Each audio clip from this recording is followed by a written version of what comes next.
And excellent. And I also wanted to note just logistically that Rob has posted the PDF of his presentation in the chat feature. You're welcome to download that. It will also be posted in the Advent newsletter. So Rob, thank you for this grace, and I'm grateful for your friendship. And yes, you have the floor, sir. All right. Well, thank you very much for that kind and generous introduction. And yeah, we're gonna go into the history of Anglicanism. I've prepared a PowerPoint, and so I'm going to share the screen here. So momentarily, so you all should see a screen that says the history of Anglicanism. So give me a thumbs up. This is right. All right. Awesome. So I think I'm a professional historian, right? I'm a history teacher, and so I have a little vested interest in some of these things. But I think we study the past, not because it's past so much, but because the past kind of makes us who we are. And I think, like Jeremiah said, most of us probably are converts of one sort or another to Anglicanism, and looking at how this developed over time can give us a sense of what community we're a part of. But it's also a little bit like, if you imagine we're sort of living through the final act of a movie, and if we haven't seen the first hour and a half of the movie, it's going to be really hard for us to orient ourselves and know what to do or how to understand what's happening around us. And I think that's why we want to study the past. So that's my little apology for going back to the 16th century. So probably, many of you probably, I'm forwarding my, see where did I get to my next screen. Many of you probably studied Western civilization or European history at some point in your academic career. I know I teach it to my sophomores when I'm teaching them AP European history. And what you recognize about the history of Anglicanism is that the Anglican movement was a Protestant movement founded in England in the 16th century by this cat, Henry VIII. And you probably also know that Henry's got a problem, right? I need a divorce, because that's what we remember about Henry, all of the wives and the divorcings. He actually had some fairly elegant non-divorce mechanisms to conclude his marriages, but that's not relevant to our particular story right now. He needs a divorce, but dang it, the Pope not going to give me my divorce. And so Henry brilliantly says, well, I'll start my own church where I can get me a divorce. And that's true insofar as it goes. That's the nub, and that's what my students mostly learn, because it's an interesting difference. It's a contrast to the German Reformation, which was really theological, and Henry's Reformation was in some ways really pragmatic and practical. So it's true, and that's what most people know, right? Anglicanism started with Henry's divorce. But I will argue that that's not the whole story. And in many ways, that if you just think that Anglicanism is a vehicle for Henry's divorce, then you misunderstand what's really happening with Anglicanism.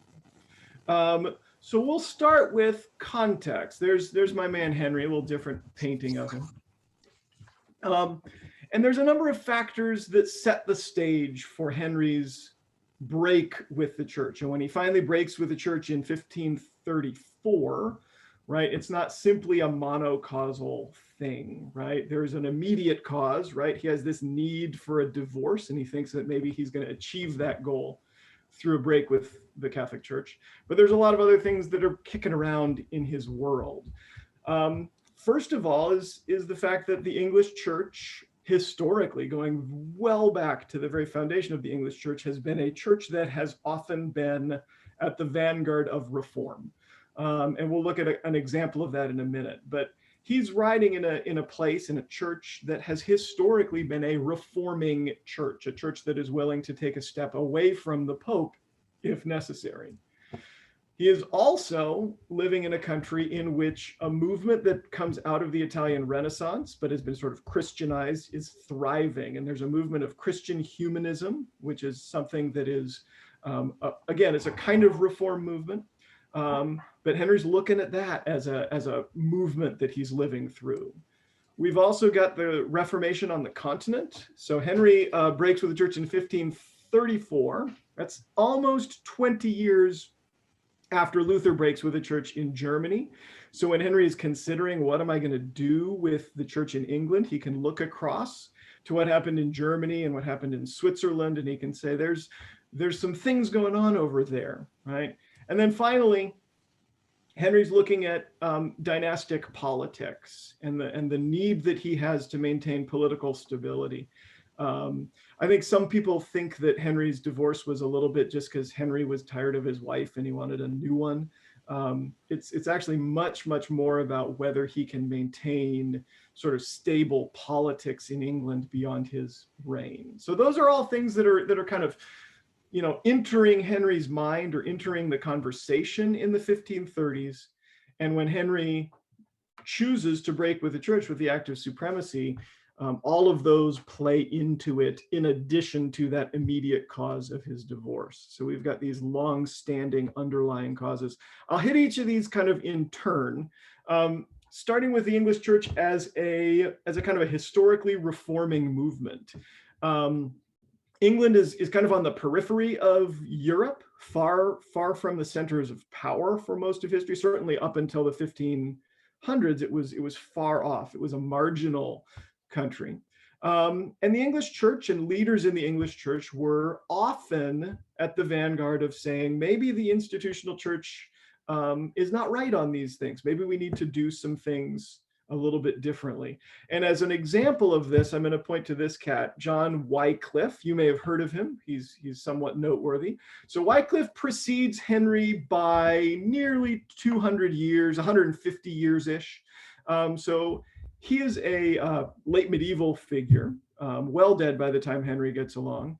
And he begins a movement which is called, for complicated reasons, the Lollards.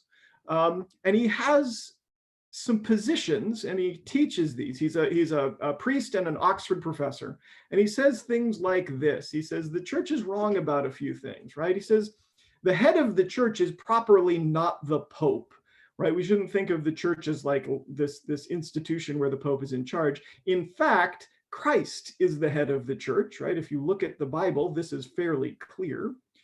Right? He also criticizes the worldliness of the church. He says priests and bishops should not be pursuing wealth or worldly power, right? And importantly, Wycliffe, this is what he's most known for. Wycliffe says the Bible should be in English and accessible to the people, right? Most people don't speak Latin, which is the authorized translation of the Bible. We need to get that Bible into English. We need to get it into the hands of the people so that they can read the Bible for themselves. Surely you recognize in these statements something that is akin to Protestantism, right? And so some of these doctrines, these distinctive doctrines that Luther's going to pick up, are already swirling around in England well before Henry, right? And so when Henry starts to suggest, or actually Henry's advisors, Cranmer starts to suggest, maybe we form our own English church, right? This is already there. Something else that's already there in England is Christian humanism. And Christian humanism, I'm in a, can you see my little arrow here? If I do this, do you see what I'm, oh, good. So we've got my man Thomas More over here, and we've got William Tyndale over here, who are my examples of Christian humanism. Humanism is a movement that I'm going to define as fundamentally wanting to go back to original sources. Ad fontes is the Latin term that they used. And the idea is this: our current situation is corrupted in certain ways. And we can maybe not fix it, but we can have a corrective for the corruption of our current scenario by returning to something older, something more ancient that we can look at, because it takes us out of our own context. And so More famously writes a book called Utopia, right, where he critiques the current status quo in England. But he also says we really need to study the Greeks and the Romans. We need to look back at these older texts. Okay, More remains Catholic. He's going to come back into our story in a little bit. William Tyndale ends up Protestant, or probably Protestant. Tyndale follows up on Wycliffe, and he says, you know what, if we are going to go back to the sources, if we're going to return ad fontes, the font that we want to return to is the Bible itself. And like Wycliffe, Tyndale says, instead of trusting sort of the power structure that exists in our world right now, right, people ought to read the Bible. Famously, he says he wants to get the Bible into the hands of every plowboy in England, right? Not just elites, not just the literate people, but he wants to get the Bible into everyone's hands. So Tyndale is actually probably not the very first, but one of the very earliest people to translate the Bible into English. And that's part of that Christian humanist ad fontes. He gets into big trouble for this. He ends up, in fact, getting jailed and martyred because there's a lot of opposition to having the Bible in English. The church thought that if we just let people translate the Bible, who knows what's going to happen when they translate it into the vernacular. The church won't have control over how that goes. But this idea of humanism, that people ought to return to sources like the Bible, right? That's floating around in England when Henry is deciding about divorce, or Henry's advisors are deciding about divorce. Okay. The Continental Reformation is going on in Germany and Switzerland for the most part at the same time as Henry's problems are developing. So Luther, this is my man Luther, he posts his 95 Theses October 31st, 1517. And that's often dated as kind of the start of Protestantism, because it's where Luther lays out more or less this idea that we are justified by faith rather than by the works that we do or the sacraments in which we participate. So 1517, Luther posts those 95 Theses. 1521, the Diet of Worms is where Luther's actually excommunicated from the Catholic Church and marks kind of an institutional break between the German reformers and the Catholic Church. 1525, important for our story, that's when Luther gets married. And Luther has taught that priestly celibacy is something that is not mandated biblically, and that priests ought to be allowed to marry. And that also throws into question a lot of other questions about marriage, and opens up, I think, in Henry's mind, or at least in Henry's advisors' minds, that there might be some other ways to conceive of Christian marriage. Shortly after Luther's marriage, that's when Henry first starts to go down the path of wanting a divorce or an annulment. I mean, it's really a divorce because they've been married for like 20 years at this point. But Henry requests of the Pope in 1527 that can I have a divorce, right? So that's happening real contemporary with Luther saying, maybe we think differently about marriage. 1529 is the protestation at Speyer, and what happens at Speyer is that the German nobles, not all of them, but a group of the German nobles defies the emperor and the Pope and say, no, we are protesting the Catholic imposition in Germany. That's where the word Protestant comes from. And that marks a kind of an institutional statement by Germany that we are sort of, as a state, as a government, going to impose a new and different kind of religion. And you can imagine that this is something that is influential on the English reformers, that the state can stand in and protest the papacy. And then finally for Henry, 1534, that's when Henry declares the English church to be separate from Rome. So all of this stuff that's going on in the continent is tied in with Henry's story. And Henry and his advisors are seeing this as a part of their opportunity. One last thing that I want to point out with Henry has to do with the dynastic politics of the Tudor family. So I said earlier, not Luther. I talk a lot about Luther, but this isn't about Luther. Henry, he wants to get a divorce, but it's not just because he's like, I'm tired of my wife and I need a new lady, right? What really is the problem is Henry has married Catherine of Aragon. It's a political marriage, and he doesn't have a son. And after being married for 20 years, it's looking like he's not going to have a son with Catherine. She's getting past childbearing age. And Henry has a kind of a religious qualm here, because prior to marrying Henry, Catherine had been married, or not married, but engaged to be married or betrothed to Henry's older brother, who had died. And because they wanted to keep the dynastic link, They just sort of transferred that from brother to brother. And so he married his brother's, not really widow, but kind of widow. And Henry looks at that and he says, I've maybe violated some tenet in the Bible. And he looked at some of the Old Testament laws that said you don't get to marry your brother's widow, you don't get to marry a close relative. He's very worried that God has sort of cursed his marriage, and that's why he doesn't have a son. And not having a son's a big problem for Henry, because Henry's only the second king in his dynasty. Henry's father, Henry VII, basically was a usurper. He took the throne by defeating the previous king in battle. And Henry's very worried that if he dies without a clear heir, and at this point, it was seen as unlikely that a woman would be able to succeed him. He says, if I die without an heir, my country is going to go into civil war. So Henry's quest for a divorce is, I think, best understood as a way for him to try and secure political stability in the long term for the Tudor dynasty, more so than just his sort of romantic inclinations. Because, I mean, let's be frank, right? He's the king, right? He can indulge his passions if he wants. But the marriage is really vital, because you can only have an heir if the child is born of a legitimate marriage. So all that stuff is kicking around in the 1530s, when Henry is trying to get his divorce and starting his new church. So here's Henry again, and we're going to start the story of the henrician Reformation, the Reformation with Henry, in 1527. Henry has been king now for a long while. I think he comes to the throne in the early 1500s.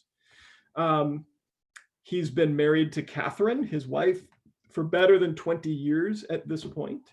But he's worried about the succession. He's worried that he may have done something religiously inappropriate by marrying Catherine originally.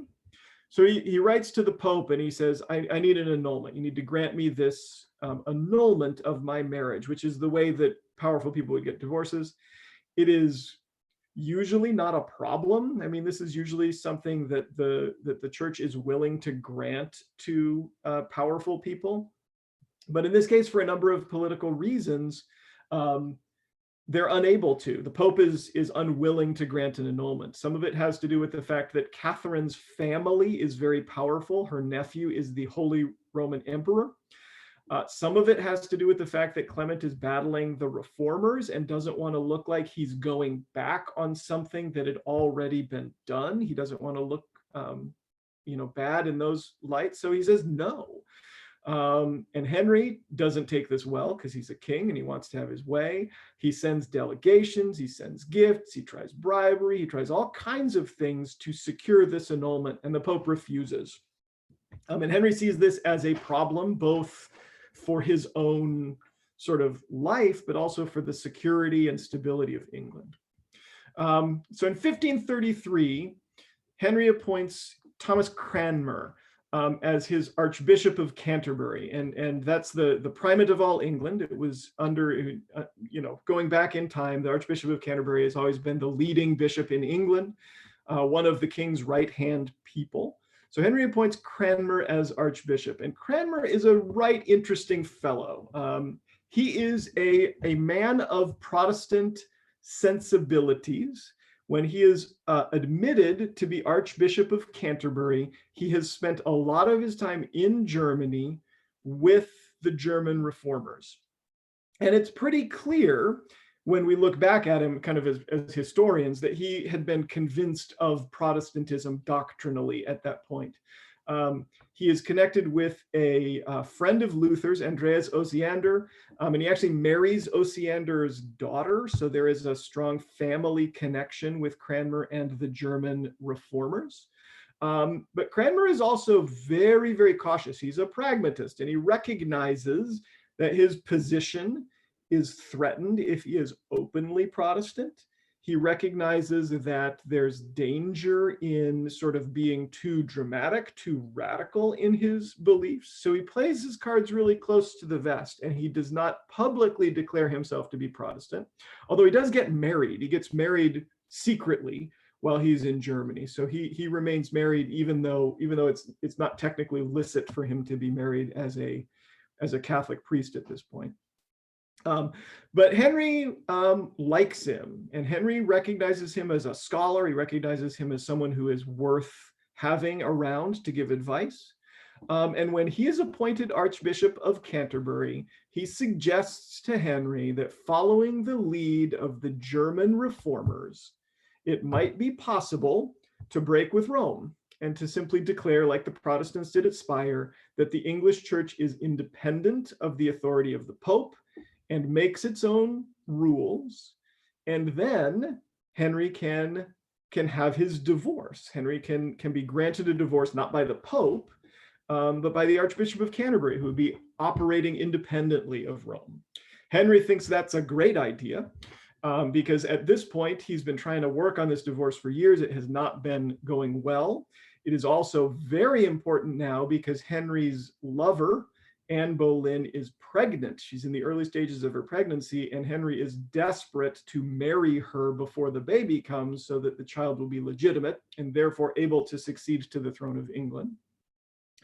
So he authorizes Cranmer to break with the church, and Cranmer drafts a document, a parliamentary act called the Act of Supremacy, which Parliament passes in 1534, which declares that Henry, rather than the Pope, is the head of the English Church, and the English Church can act independently.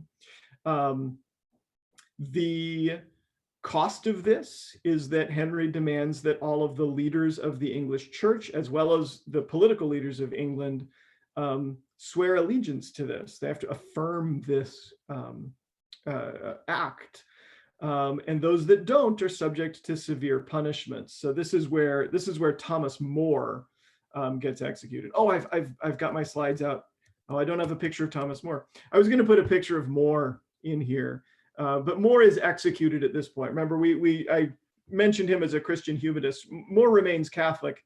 And when he is presented with the Act of Supremacy, and Henry says, "You've got to acknowledge that I'm in charge, not the Pope," More says, "That's kind of, I don't know if I can do that." More didn't think that concentrating both religious and political power in the hands of the king was a good idea.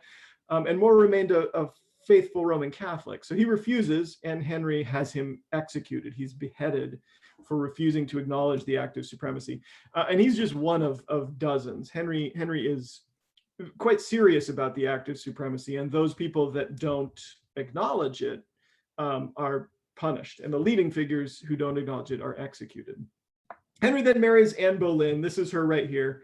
And Anne Boleyn, like Cranmer, is a cautious Protestant. So Anne Boleyn is sympathetic to the German reformers, and when she marries Henry, she and Cranmer work together or communicate with each other that let's gradually and cautiously make the English church a Protestant church, right? We've broken from Rome. Henry doesn't seem to be interested in very much other than just the sort of structural break with Rome that gives him more power over the church in his own country.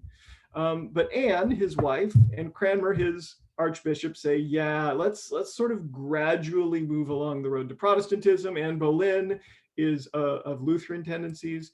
Cranmer responds, "You've got to be really careful about this, though," right? So Cranmer is characteristically cautious. So let's move a little bit, right? Let's change some of the practices, maybe. Let's move gradually, but let's not make too big a scene, because Cranmer doesn't want to get himself in trouble. He doesn't want to move too fast. Anne is actually probably a little bit more aggressive than this, which probably is why Anne ends up being executed. Henry has Anne executed some number of years after their marriage, and the official reason that she's executed is for treason, because she's accused of having an affair with someone when she's the king's wife, which translates to treason in the 16th century, which is almost certainly not true. Historians do not believe that those charges are accurate. What it seems like is that there is a group of people in Henry's court who see her as a Lutheran and someone who's moving England in a Lutheran direction. They don't like it, and so they want to sort of get rid of her so that Henry is not listening to someone who's going to move the church in a direction they don't like. So Cranmer and Anne Boleyn are moving ahead a little bit with gradual reform.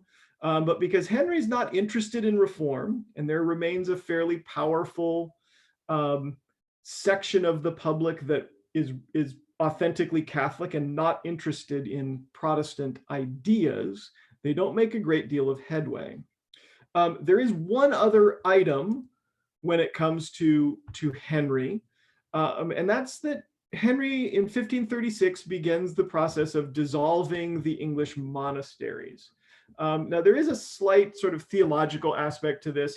Luther and the Germans said monasteries are not a good thing because that's kind of a way of trying to earn your way to righteousness, right? By denying yourself certain things and living in a monastery. And so they said that's not a good idea. We shouldn't have monasteries.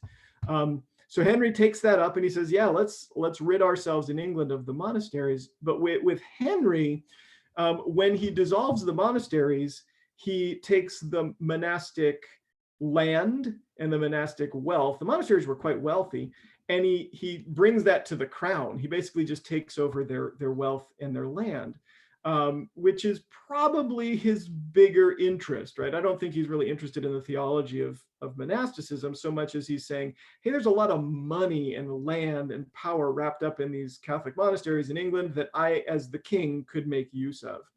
So he does. I think I've got a picture. No, I don't. I had these visions for pictures I was going to put in and I didn't remember them all. So he dissolves the monasteries starting in 1536, which is, there's ruins of abbeys all over England because Henry basically knocked all the monasteries down and took all their stuff. And this is why I think it's Wordsworth, Jeremiah can correct me if I'm wrong, wrote the lines above Tintern Abbey, because he's looking at this ruin of an abbey that had been dissolved by Henry. Am I right? That is correct. Yes. All right. So he dissolves the monasteries, he knocks them down and takes their stuff.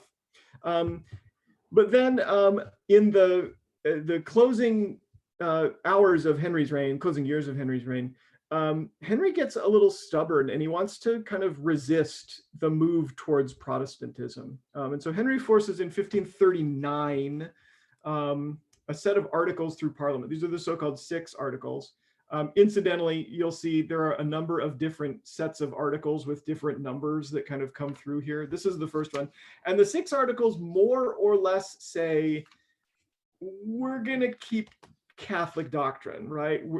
They say we're not going to have priests cannot be married. We're still going to have the doctrine of transubstantiation in the Mass. We're still going to have some of these distinctive Catholic things. The only difference under the 6 articles is that the English Church is sort of institutionally separated from Rome. So Henry, at the end of the day, even though he admits a little bit of cautious reform, and people who are under Henry are sort of more authentically Protestant, Henry does not admit the English Church to become a Protestant church. But he does eventually die. So Henry dies in 1547. He does eventually get his male heir with his 3rd wife, Jane Seymour. And his heir, Edward VI, is, I think, 7 years old when he becomes king. He's very young, which means that as a little boy, he can't actually run the country. He can't rule as king. So Edward, in his minority, in his youth, the country is governed by a series of regency councils. And his uncle, who is named the Duke of Somerset, is the leading figure here. And Somerset is himself a Protestant. He is a dedicated Protestant. Thomas Cranmer, the Archbishop of Canterbury, who we've established as kind of a cautious moving Protestant, is a part of this. There are a number of other leading Protestant figures in England who now they have power, right? Edward VI is the king, but they have the actual power. They begin to move the English Church towards a much more authentically Protestant expression. And it seems fairly clear that the young king, he doesn't live very long, he dies as a teenager, is authentically Protestant, right? So this picture here is of Bishop Latimer preaching a Protestant sermon outside, and this is the King Edward in there in his apartments listening to this Protestant sermon. And so under Edward, this is where the English church becomes really authentically Protestant. The German reformer Martin Butzer, who had been the leader of the reform in Strasbourg, is invited to come into England as a professor at Oxford and to help draft the practices and doctrines of the newly Protestant Anglican Church. And so he arrives and he helps move the English church more reformed than maybe Cranmer might have liked it to be. Butzer is kind of a midway position between the Lutherans, who are more cautious reformers, and the more Calvinist Zwingli and Swiss reformers. So when Butzer comes to England, he helps to develop the doctrines of the English church. Cranmer himself, now that he is no longer kind of under threat, now that there is a Protestant government in England, feels much more comfortable being publicly and openly Protestant. And he is the lead author of this, which is the Book of Common Prayer, which after a number of additions and sort of rewritings, we continue to use in Anglicanism. But this is a prayer book. It is in English. It contains a great deal of sort of Protestant influenced prayers and services. Cranmer, he's very careful. He writes the prayers in ways that are not sort of aggressively Protestant, but they are distinctively Protestant. And this becomes the prayer book for the English church. They draft a series of articles. These are the so-called 42 articles under Edward VI. And the 42 articles are a Protestant statement of faith. They are influenced by the Tetrapolitan Confession of Southern Germany, which makes them sort of authentically and aggressively Protestant. Several of them are a little controversial, and the Parliament refuses to pass all of them, which is why we end up with 39 instead of 42 at the end of the day. But this is kind of a Protestant declaration of faith under Edward. But Edward, unfortunately, he's never super healthy. And he does die at, I think, age 16. He's a teenager when he dies, which means that he is not able to have an heir of his own. And because he's Henry's only male heir, he's the only son of Henry VIII, there really is no natural succession after Edward. Now, the Protestant leaders of England try to pass the throne to a Protestant. And what they want is they want to keep England Protestant. They want to move to a Protestant rule. And the person, I'm not certain why they landed on Jane, but there's an attempt to pass the throne to Lady Jane Grey, who is a cousin of Edward's, but who is also authentically Protestant and well connected to the Duke of Somerset and the Duke of Northumberland, who are the leading nobles in the Regency Council. And she lasts as queen for 9 days before she is sort of captured by forces that are supporting Henry's daughter, Queen Mary. Oh, there's Lady Jane. So, but she lasts 9 days, and we get Mary the First, who is Henry's daughter. She's the daughter of Henry and Catherine of Aragon, much older than Edward. And Queen Mary is very, very Catholic. And I think, like, sociologically, you have to imagine that Mary is the daughter of Catherine of Aragon and Henry VIII. And when her parents were sort of acrimoniously divorced, it involved this break with the church, right? And that break with the church, she's not good with. She's not fine with breaking with the church. She comes to the throne. She believes it is her duty to return England to its previous Catholic status.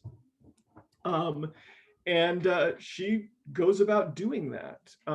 She is married to Philip, who is the King of Spain. This is a relatively unpopular marriage in England, especially with the Protestant leadership, who see this as a way of sort of bringing foreign powers in to enforce Catholicism on the English people. So even though Mary has power, she doesn't actually have the influence that she needs to get rid of English Protestantism. She does have a lot of people executed, though, including, consequentially, Bishop Cranmer. And the story is kind of, I think it's an inspiring story in a certain odd way. Cranmer under Mary, so Mary, he's still the Archbishop of Canterbury, and she comes to the throne. She says, "We are Catholic now, and you've got a choice. You can either be executed with the Protestant leaders, or you can recant, and you can go back to Catholicism." And Cranmer, who is in some ways fairly weak, recants. And he says, "Yeah, no, I'm going to recant. I abjure all of my Protestant teachings. I'm going to go back to being Catholic." And Mary, she doesn't execute him. She does put him in prison. And he has a crisis of conscience shortly thereafter. He's sitting in prison. He's thinking that they might execute him anyway. And so when he is eventually, reaches the end, he says, "I'm going to recant my recantation. I'm not recanting. I'm anti-recanting. I'm recanting my recantation." And so Mary orders him to be burned at the stake and executed. And famously, when he goes to the stake, the first thing he does is he takes his right hand, the hand with which he signed the recantation of his Protestant faith, and he sticks his hand into the fire, and he says, this is the hand that signed the recantation. It's the first to burn. That's what's illustrated here. And then he is killed, along with most of the other Protestant leaders in England. A lot of the Protestants in England who fear execution leave. These become known as the Marian exiles, and they become the spiritual leaders of the next iteration of Protestantism under Queen Elizabeth. This is also when, some of you may have heard of a noteworthy book by a guy named Fox. It's called Fox's Book of Martyrs. And Fox basically connects these guys who are being executed by Queen Mary to all of the great martyrs in the history of the church, and says, look, there's this history of the church that faithful Christians don't make a good pair with powerful political figures. And the political figures tend to execute people who proclaim the gospel boldly, and they go back to antiquity, and then they move up and they connect Cranmer to that. Fox's Book of Martyrs becomes this really, really influential book in the English-speaking Protestant world. But our story concludes, at least for today, with Queen Elizabeth. So Mary reigns for about 6 years. She kind of unsuccessfully tries to re-Catholicize England, but she's very unpopular with this. So when Elizabeth comes to the throne, what she sees in her country is a country where there are a lot of people who are sympathetic to Protestantism because they see it being kind of English, and we don't want those Spanish guys like Mary's husband coming and horning in on our religious views. But she also sees that most of them are pretty sympathetic to the old way of doing church, and they weren't interested in radical, dramatic reform. So Elizabeth, who is above everything a pragmatist, says we need to figure out a way for this English church to be something that most of the people can accept, right? And this is called the Elizabethan settlement, the Elizabethan religious settlement. And what Elizabeth does is she says, we're going to have us a Protestant church. And she defines the Protestant church as a church that is separate from Rome and under the authority of the monarch. She calls the monarch diplomatically not the head of the church, but rather the supreme governor of the church, which is kind of allowing every side to see the monarch as not kind of a domineering figure, but rather someone who is managing the church on behalf of God. And then Protestantism is in the doctrines of the Book of Common Prayer. She says we're going to return to this English, moderately Protestant Book of Common Prayer. The 42 articles from Edward are restored, and they're reorganized a little bit so they become the 39 articles of religion, which still to this day continue to govern the expression of Anglican Christianity. But Elizabeth gives a ton of latitude in the church, and she's very, very strategic in things like the forms of how church is going to run, or what exactly the sacraments are and what they do. And she formulates the doctrines and the way that church is done in England, such that people who are more or less Catholic, but are willing to accept the monarch, can continue to do church and believe what they believe within the confines of the Anglican Church. And people who are really Protestant, committed Protestants, but maybe not willing to be sort of dramatic outliers, they can also go into the Anglican Church and accept these doctrines because they're stated broadly and with a fair amount of latitude for people to have some diversity within the church. And so these are and I don't think it resolves the religious tension in England, but it creates a settlement within the English church under which most people, and this is not a cartoon of my own making, but most people can be in the middle of this religious seesaw, can be within the Anglican church and be satisfied. Elizabeth does persecute Catholics, because she says, well, we can't have people that are saying that the king is not in charge of the church. We have to have acknowledgement of the supremacy of the monarch.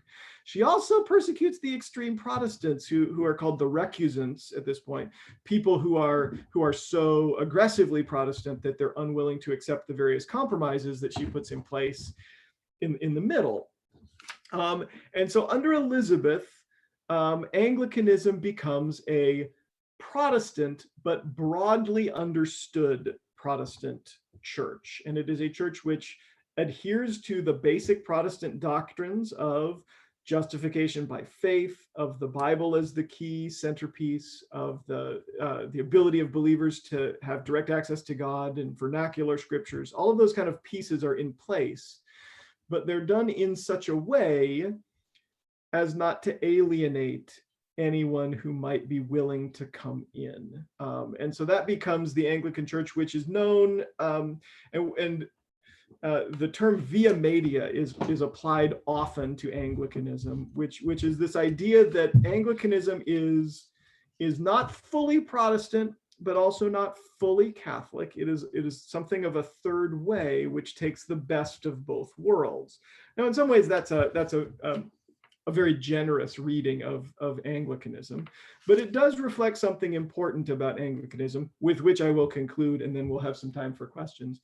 And that is that the Anglican Church, from its inception under, shall we say, Elizabeth, was a church that was designed to be moderate, to bring in people from a number of different positions and to have them worship together. And as a via media, I think that's particularly attractive, and it helps to explain partially why Anglicanism is the way it is today, because Anglicanism was in some ways designed to be a big tent, at least insofar as certain practices and doctrines that were controversial. The 39 articles are fairly clear about what they see as the centerpieces of the faith, right? But there's a lot of diversity in essentials. Okay, so I'm looking at my clock. I ran a little longer than I expected, but I think that's because I started a little late. So I'm going to end the screen share here. Let me see if I can remember how to do that. I'm going to stop the screen share. There we go. So I can see people. And then I am super happy to take questions if you have them. So Kevin, I see you waving your hand. So go ahead. Yeah. First of all, Rob, thank you very much. And my question is, were there books of common prayer in Catholicism pre-Cranmer, or did he create this ex nihilo? Yeah, there were, prayer books have gone through the history of Christianity, as far as I know. I think what's distinct about the Book of Common Prayer as composed by Cranmer is that it is in English, and it is intended to be, it's called the Book of Common Prayer because it's intended for everyone to be able to use. And by writing it in English, it is intended to be broadly applicable rather than the kind of Latin prayer books that had existed before. And it's also intended to be used publicly, which I'm not sure all prayer books in the Middle Ages were intended. They were often private devotions. So I think there's a hand raise option if you want to raise your hand, but I'm content for you to just, if we can get away with it, to unmute Teresa has a question. Yeah, I have a question. So, to what extent did Elizabeth pay attention to ordinary people? Because I'm thinking that ordinary people would have been really confused. You know, their monasteries being torn down, maybe. Yeah, that's a really great question. And Protestant, and there must have been a lot of turmoil from the order. Yeah, one of the things that has been sort of a recent development in the sort of historical scholarship of the English Church has been around that. And I put a bibliography on the outline because I'm kind of a nerd. But one of the books that's on there is it's called The Stripping of the Altars, and it's by a guy named Eamon Duffy. And one of the things that he argues really compellingly is that for most regular people, they did not experience the English Reformation as a dramatic shift in what they did. And that a lot of the regular people, one of the geniuses, I guess, of the Elizabethan settlement is that for a lot of people, it's a very smooth kind of practical transition in church from what they were accustomed to what the newly Protestant church did. But in terms of, I mean, the original question, does Elizabeth pay attention to the common people? I think the answer is not really. I mean, she's the queen. She pays attention to the common people insofar as they're not going to riot. But her interest, I think, is much more, I don't want to be crass, but she's very, very pragmatic. What she wants is a stable nation. She wants a stable country that's not going to fall to foreign invaders, that's not going to have revolutions, right? She went through all of this weirdness with all the short-lived monarchs and all of the upheaval, and what she wants is a nice, stable country. And I think that's her interest here. Rob, can I ask you a theological question? Of course. Are we there yet? Absolutely. First, I just want to thank you. I envy your students. As I listen to your presentation, I'm struck by the political intrigue and kind of the designs of monarchy. In your preparation, like how do you think about just the humanness of that, as you think about God's providence and the fact that we really do affirm God's sovereignty over human history? And I see a tension there and an interplay. And I guess as a historian yourself, how do you think about, Queen Mary and Queen Elizabeth and Henry and kind of what they're trying to enact alongside a vision of God's providence? And I'm not asking you to kind of make claims to Calvinism or Arminianism or anything like that, but just speaking personally, like how do you think about that tension? Yeah, and that's a really, really good question. And I was talking a little bit at the very beginning about the importance. I see the practice of history as seeking truth, right? Which I don't think is always the case with contemporary historians, who sometimes I think want to sort of denigrate the past in the interest of sort of promoting some interest in the present.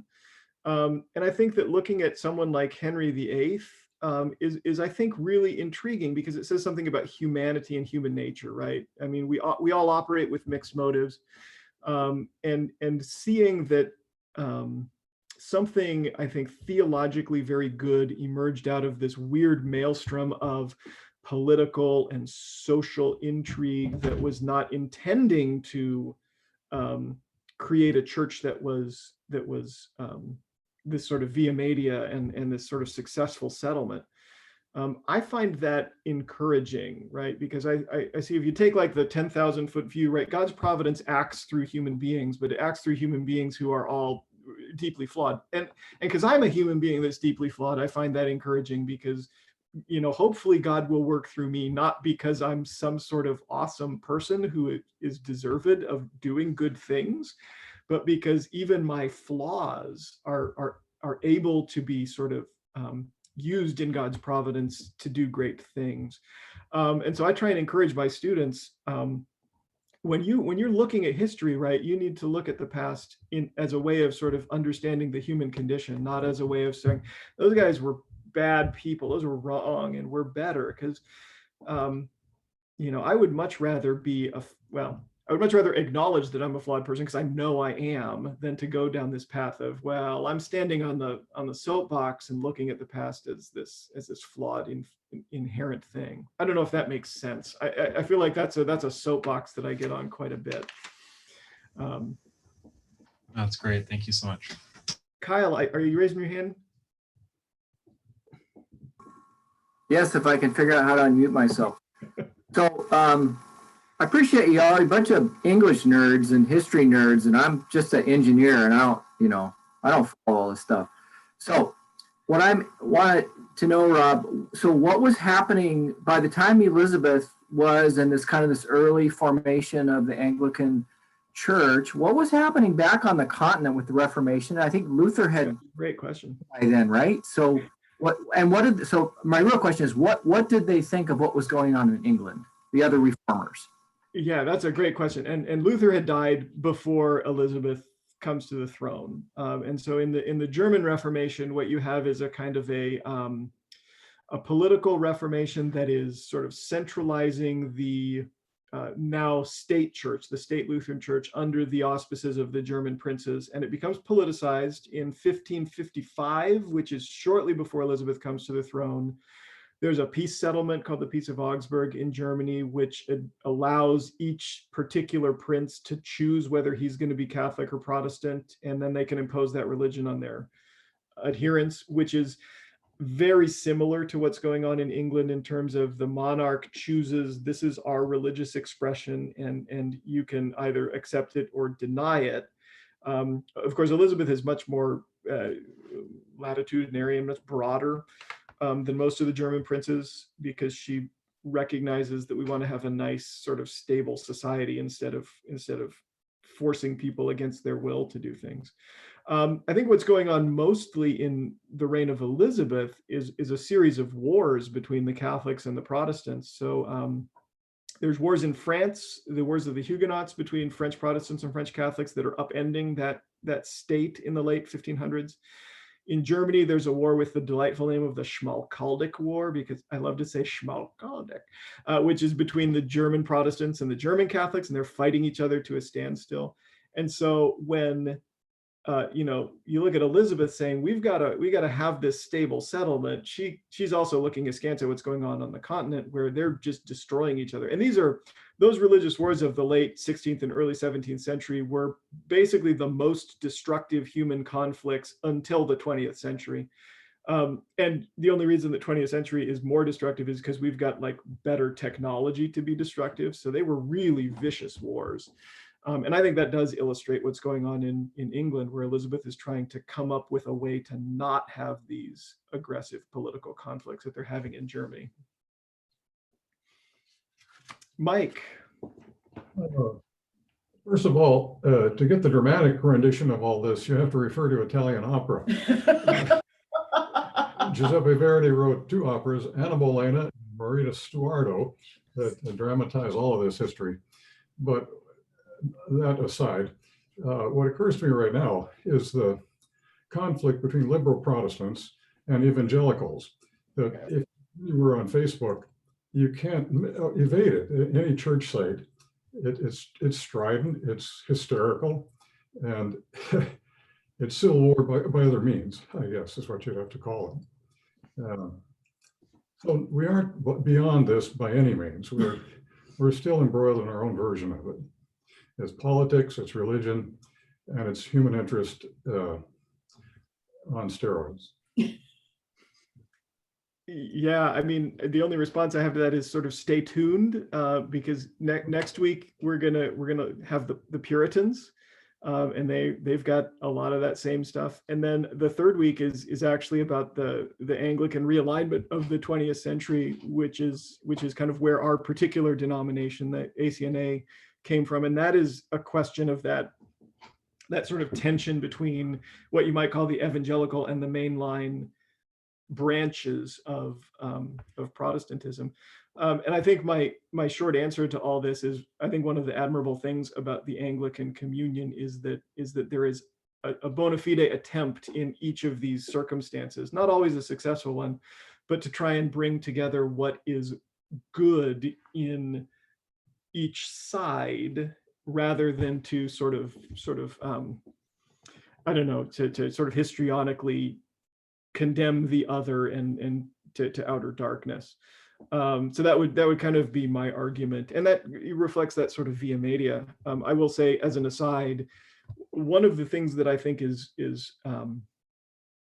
good, I'll use the term good, about Advent Anglican and about the community that we are a part of, is that we are really fairly diverse in essentials. I think that we are committed to a core of biblical truth, but we allow latitude for things that are not consequential to the faith, and I find that a very attractive factor. So I don't know if that was what you were kind of getting at with the question, but that's my initial response. I'm fascinated by the opera. I don't know the opera connection. You'll have to share a video with me of those, so I can take a look. It's good stuff. Maybe we'll do a presentation on that sometime. I would go to an opera presentation eagerly. That's something I don't know as much about, and I would like to. There's a lot of history, and it's really interesting to compare. I mean, we get the sense now that Western civilization is repressive, it's power mongering, it's certain hegemonous groups that control other people, even through the diction of their language. But if you look at the operas, that was popular culture. Mm-hmm. And all kinds of things in there that contradict the contemporary narratives. Yeah, and I think that particular narrative that everything is a power struggle is in many ways, I think, belied by the story of Henry and the English Reformation, because some things are a power struggle, but the political power is only one factor of the English Reformation, and there's much more to it. And I think it's a tragic misreading of the English Reformation to make this simply a power grab on the part of Henry and his guys. Go ahead, Bino. So I have two questions. One, I'm wondering, when you talk about Elizabeth persecuting some of the more extreme Protestants, would that be around the time that the Anabaptists were being persecuted and killed, or is that what you're referring to, at least in part, or is that more than that? Well, yeah, I mean, it is a similar kind of thing to the Anabaptist. The Anabaptists in the 16th century were, I don't know of any that were in England. I associate them with being kind of a German-French phenomenon. Okay. And I don't know of the idea of sort of adult baptism and political sort of separationism, which I associate with like Menno Simons was. I don't know that was present in England, but I do think you're right in associating that same kind of, there's a sense that the Anabaptists were persecuted by everybody, right? The mainline Protestants, the Catholics, everybody. One thing they agreed on is that we really should get rid of the Anabaptists. But the reason that they're persecuted is less really doctrinal and more because they are suggesting that we're really the right way here, and the rest of you are fundamentally wrong. And so to take adult baptism as their thing, right? The reason adult baptism is so controversial is because it implies that everyone else's baptism is fundamentally inadequate. And so I think that illustrates why Elizabeth persecuted the recusants, because she sees their positioning themselves as suggesting that no one else outside of us is even in the possibility of being right. So, gotcha. Cool. Thank you. Did you have a follow-up? Yeah, well, it's a different question, but that's great. Yeah, so something that I feel like I've heard more and more of recently is this idea that that the Church of England didn't start with Henry, but it was a continuation of the first millennium church in England, where we have things like the Council of Whitby that sort of start to tie what was already happening in England in with the continental Roman Catholic Church, whereas this idea that there already was an independent Church of England, and Henry didn't say, I'm starting my own church, but I'm just breaking ties with the jurisdiction of Rome. How do you respond to that? How do you view that historically? I think there's a lot of truth to that, and I think one of the the reason, I would put it this way: the reason Henry's able to get away with breaking from the church is because the English church has a long tradition of being relatively independent and relatively reform minded. I think some of that story that says, oh, it wasn't really just a break with the church is a little bit of kind of, pro-Anglican editorializing, like, we're not breaking with the church, we're just doing what's right. But I think, and Whitby's a really interesting illustration here that I hadn't thought of, because I think what Whitby does is Whitby sort of rejects the kind of distinctively English, Irish church that was emerging and says, no, we're gonna adhere to Roman doctrine. So that, that's almost argues against the fact that the English church has always been really independent. But like I said, I think Wycliffe is a great illustration here, because unlike Continental reformers like John Huss gets burned at the stake for basically saying the exact same thing that Wycliffe does. And Wycliffe, that's just what he does. And his followers, the Lollards, are still around in England at the time of the Reformation. So there's a ton of truth to the claim that there was already in England a strong, more or less Protestant church well before Henry, and that the reason he was able to successfully break from the church is because that's already there for him to build on. Gotcha. Thank you. My pleasure. Yeah, and thank you for the seminar as a whole. I'm excited for weeks 2 and 3. Oh, good. Yeah, we're gonna make our way through things. So it is like 12:10. I think we're supposed to go till 12. I'm totally happy to stick around and answer more questions. But I would like to give you permission, if you've got lunch on the stove or something, to log off without feeling like you're insulting me. Well, I hope this is just an encouragement for everyone to come back next week and the third week as we kind of finish up this. Rob, thank you for your presentation. Real quickly, as I listen to everyone's questions and to Rob's seminar, I have right here a Norton Anthology of British Literature. And if you open it up, the first text that's presented is from the 7th century, called Caedmon's Hymn. I'm not going to read it all to you, but what I marvel at is that this tradition that we're exploring, this British tradition, its literature begins with a psalm. It begins with an act of worship. There was this contemporary Christian band in the 90s called Caedmon's Call. That's where they get the name. They get it from this psalm that opens the literary tradition of the people that we're exploring. So as much as we're kind of fixated on kind of the English Reformation, I'm just struck by the fact that God was indeed on the move and very much active and present in the minds and imaginations and hearts of these people. And so you just reinvigorated that in me and Rob. I really appreciate it. Unless there's any Protestant protest, I'd like to end us in prayer.